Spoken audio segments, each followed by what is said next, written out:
Hello, this is my video on Necromancy DPS and understanding Necromancy as a combat style. Before we get into the abilities, I just want to go over what best in slot looks like for Necromancy. If you look at my gear here, I have an Essence of Finality with Death Guard in it. Zorgoth's Soul Ring is what I prefer over Occultist Ring, which gives you Necrosis stacks. I think the souls just feel better, but the ring is personal preference. Then I have 4-piece Raziel gear with the mask add-on, so I technically am wearing 5-piece because of that mask add-on, and a Death Touch bracelet, which is best in slot unless you have a poisonable target, in which case you'll wear Cinderbanes. Some bosses, as most of you guys are probably aware, have reflect immunity, but Death Touch Bracelet still works on those bosses. It's just 50% less effective. So even if a boss is reflect immune, still bring that Death Touch Bracelet, okay? So the essential point of Necromancy outside of Living Death is maintaining your bloat and using your omniguard spec, your masket guard spec, whatever that one's called. Um, Using skelly specs, basically just maintaining your buffs and debuffs to the target. So skelly spec is always a good button to press outside of Living Death. Load is a good one to press outside of Living Death. And using your weapon special attacks, just waiting to build into your Living Death. Once you are in your Living Death rotation, that's when you're going to split soul and you're really going to be focusing on outputting as much damage as possible with Necromancy. Necromancy does have the lowest damage per minute out of any style, so it's really important while you're in your Living Death to really get maximum uh, efficiency out of that short time frame you have.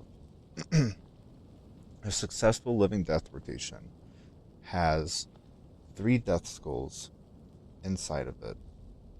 You should also be maximizing the amount of fingers of death you use, because when you are in Living Death, your fingers of death deal 1.5x damage.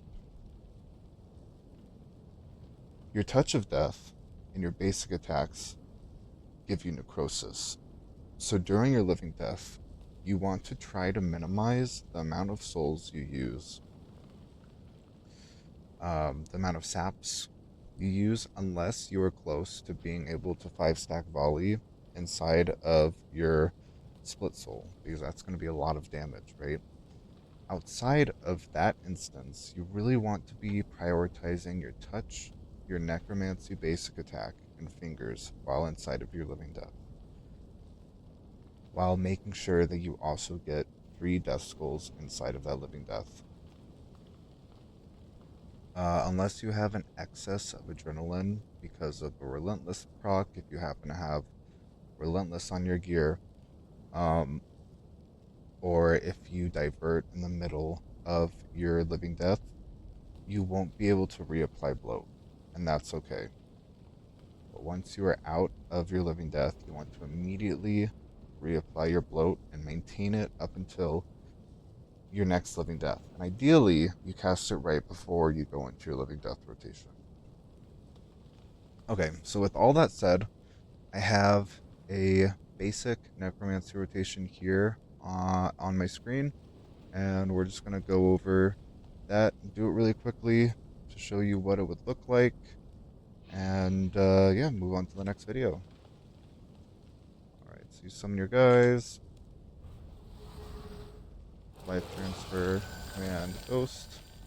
You would press your invoke death, but I'm on a dummy, so I don't care to. And then I'm going to Skelly Spec before starting the rotation.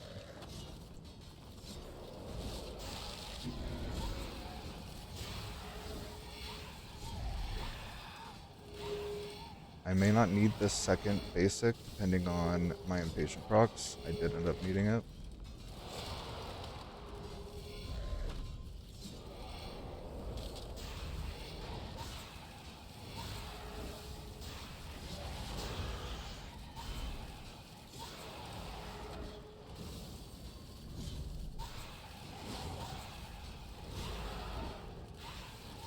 Get that 5-stack volley and my split soul.